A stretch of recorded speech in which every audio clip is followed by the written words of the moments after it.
আসসালামু আলাইকুম রহমতুল্লাহ। আপনারা সবাই কেমন আছেন? আশা করি আল্লাহর রহমতে ভালো আছেন। আমি সামান্য পরিমাণে অসুস্থ। আজকে আপনাদের সামনে হাজির হয়েছি কিছু গুরুত্বপূর্ণ কথা বলার জন্য।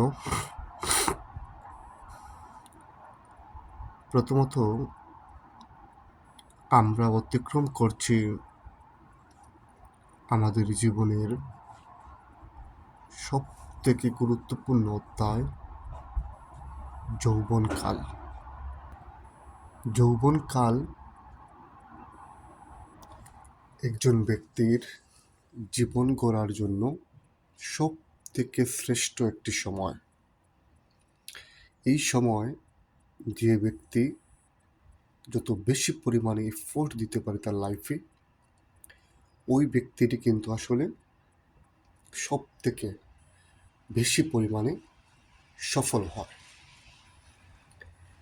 আবার অনেকে আছে এই সময়টাকে কাজে না লাগিয়ে হেলাফেলায় ও আলসামিতে কাটিয়ে দেয়, যার দরুন একটা লম্বা রেসের প্রতিযোগিতায় সে ছিটকে পড়ে। অর্থাৎ জীবন যুদ্ধে সে আর সামনের দিকে যেতে পারে না। তার জীবনের যে সফলতা, সেই সফলতা তার জীবনে আর দেখা দেয় না।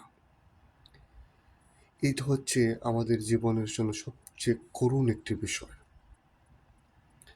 তারপর হচ্ছে আমাদের অনেকে আছে যারা বোঝে, ওই বিষয়ে জ্ঞান রাখে, তারপরও সে তার এই শ্রেষ্ঠ সময়টাকে কাজে লাগায় না, যার দরুন ওই ব্যক্তিও শক্তি, সামর্থ্য, ক্ষমতা সব কিছু থাকা সত্ত্বেও ওই ব্যক্তিটা পিছনে পড়ে যায়। ওই ব্যক্তি আর সামনের দিকে এগোতে পারে না, সে সামনের দিকে চলতে পারে না। সফলতার যে একটা চূড়া, একটা সাক্ষাৎ, সেই জিনিসটি ওই ব্যক্তি আর তার জীবনে পায় না। এটা একটা গুরুত্বপূর্ণ অ্যালার্মিং জিনিস যে আমরা আমাদের যৌবনটাকে, আমাদের জীবনের শ্রেষ্ঠ সময়টাকে আমরা কীভাবে কাজে লাগাচ্ছি, আমরা কীভাবে এই সময়টাকে অতিক্রান্ত করছি। এই জিনিসগুলাই বলে দেবে আমাদের ভবিষ্যৎটা আসলে কেমন হবে, আমরা আমাদের ভবিষ্যতে কী করব, ভবিষ্যতে কেমন করব, ভবিষ্যতে কতটুকু সফল হব, কতটুকু ব্যর্থ হব। প্রত্যেকটা জিনিস আমাদের এই সময়টা, আমাদের এই যৌবনকালটা, আমাদের এই শ্রেষ্ঠ সময়টাই আসলে আমাদের জীবনটাকে, আমাদের ভবিষ্যৎটাকে নির্ধারণ করে দেয়।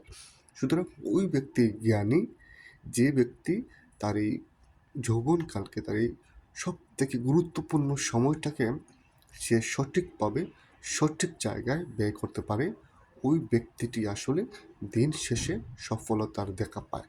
আদারওয়াইজ অন্য ব্যক্তি কখনো যে এই সময়টাকে নষ্ট করে ভালোভাবে ইউটিলাইজ করতে পারে না, ওই ব্যক্তির জীবনে সফল হওয়ার স্বপ্ন তো দূরের কথা, সে সফলতা কী ওই জিনিসটাই সে বুঝতে পারে না। আশা করি আপনারা আপনাদের এই সময়টা গুরুত্বপূর্ণ কাজে লাগাবেন।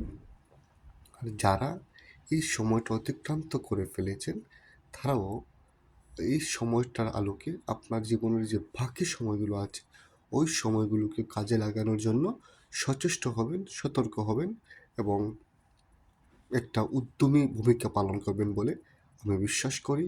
আজকে এই পর্যন্ত। সবাই ভালো থাকবেন। আসসালামু আলাইকুম ওয়া রাহমাতুল্লাহি ওয়া বারাকাতুহু।